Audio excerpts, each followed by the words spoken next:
Professor बनकर मैं आपको ड्राफ्टिंग या आधिकारिक संवाद के बारे में सिखाऊंगा। यह कौशल आपके व्यावसायिक जीवन में महत्वपूर्ण है, क्योंकि यह संदेशों को स्पष्टता और व्यवस्थित तरीके से प्रस्तुत करने में मदद करता है। आधिकारिक संवाद का मतलब होता है किसी आधिकारिक संदर्भ में लिखे गए पत्रों या संदेशों की ड्राफ्टिंग करना। यह बात हमेशा ध्यान में रखनी चाहिए कि संवाद को साफ, संक्षिप्त और समझने में आसान तरीके से लिखा जाए। आधिकारिक संवाद में कुछ महत्वपूर्ण घटक शामिल होते हैं, जैसे कि पत्र का पता, प्राप्तकर्ता का पता, तिथि, विषय, शीर्षक, मुद्दा और संदेश की स्वरूपरेखा। इसके अलावा आधिकारिक संवाद में सही भाषा, वाक्य रचना और अंशों की सही सीक्वेंस का भी ध्यान देना आवश्यक होता है। ड्राफ्टिंग के समय संवाद की लक्ष्य भावना को स्पष्ट रूप से व्यक्त करना जरूरी है। संदेश के अधीन दिए गए विवरण को स्पष्टता से प्रस्तुत करने का प्रयास करें। आधिकारिक संवाद का विशिष्ट प्रारूप अलग अलग संदर्भों में थोड़ा भिन्न हो सकता है,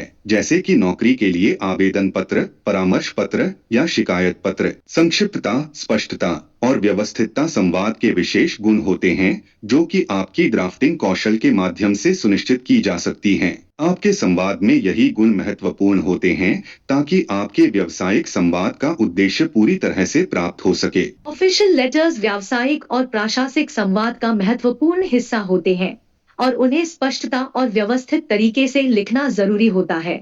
आधिकारिक पत्र की शुरुआत तिथि, पत्रकार का पता और प्राप्तकर्ता का पता के साथ होती है। उसके बाद विषय लिखा जाता है, जिसमें पत्र के मुद्दे को संक्षेपित रूप से व्यक्त किया जाता है। आधिकारिक पत्र में उपयुक्त निर्देश देने के लिए शीर्षक, प्रस्तावना, मुद्दा, विचार, समाधान और समापन शामिल होते हैं। पत्र के मुद्दे को संक्षिप्त और स्पष्ट भाषा में प्रस्तुत करना जरूरी है, जिससे पाठक को बिना किसी संदेश की गुमराही के साथ समझ में आ सके।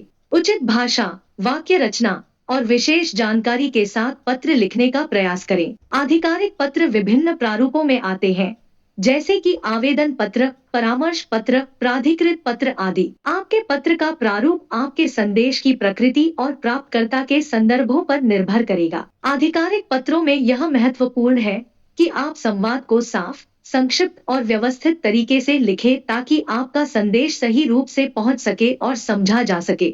डेमी ऑफिशियल लेटर्स एक प्रकार के संवाद होते हैं जिन्हें एक व्यक्ति अपनी आधिकारिक पद से लिखता है, लेकिन यह पत्र व्यक्तिगत अथवा निजी संदर्भों में लिखे जाते हैं। ये पत्र आमतौर पर सरकारी अधिकारियों और विभागों के बीच व्यावसायिक संवाद का माध्यम के रूप में प्रयोग होते हैं। डीओ पत्रों का प्रमुख उद्देश्य आधिकारिक पत्रों के साथ साथ निजी अथवा व्यक्तिगत मामलों को संदर्भित करना होता है, जिनमें आधिकारिक तरीके से चर्चा की आवश्यकता नहीं होती। ये पत्र बड़े संवादों के लिए संक्षिप्त रूप में प्रयोग होते हैं और अक्सर बिना किसी आधिकारिक सूचना के भेजे जाते हैं। डीओ पत्रों के अनुसार पत्रकार का पता, प्राप्तकर्ता का पता, तिथि, विषय और उपस्थिति की स्थिति दिखाई जाती है। ये पत्र आधिकारिक और निजी संदर्भों में संवाद करने का एक संरचित और संक्षिप्त तरीका होता है। इस प्रकार डेमी आधिकारिक पत्र एक महत्वपूर्ण और सुविधाजनक संवाद का माध्यम होते हैं, जो कि व्यक्तिगत और आधिकारिक मामलों में प्रयोग होते हैं। अनऑफिशियल लेटर्स कम्युनिकेशंस ऐसे पत्रों को कहा जाता है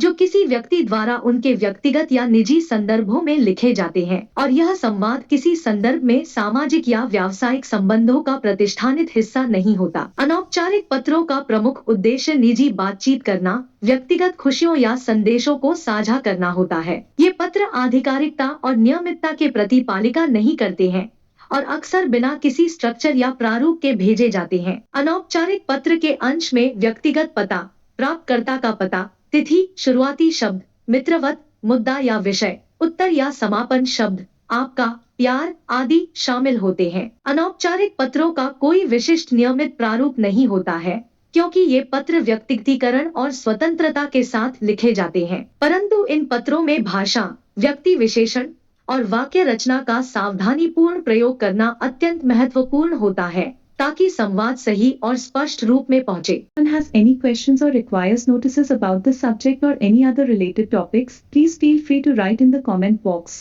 If you found this video beneficial, kindly remember to appreciate by liking, sharing and subscribing to our channel to show your support. Thank you for watching our video.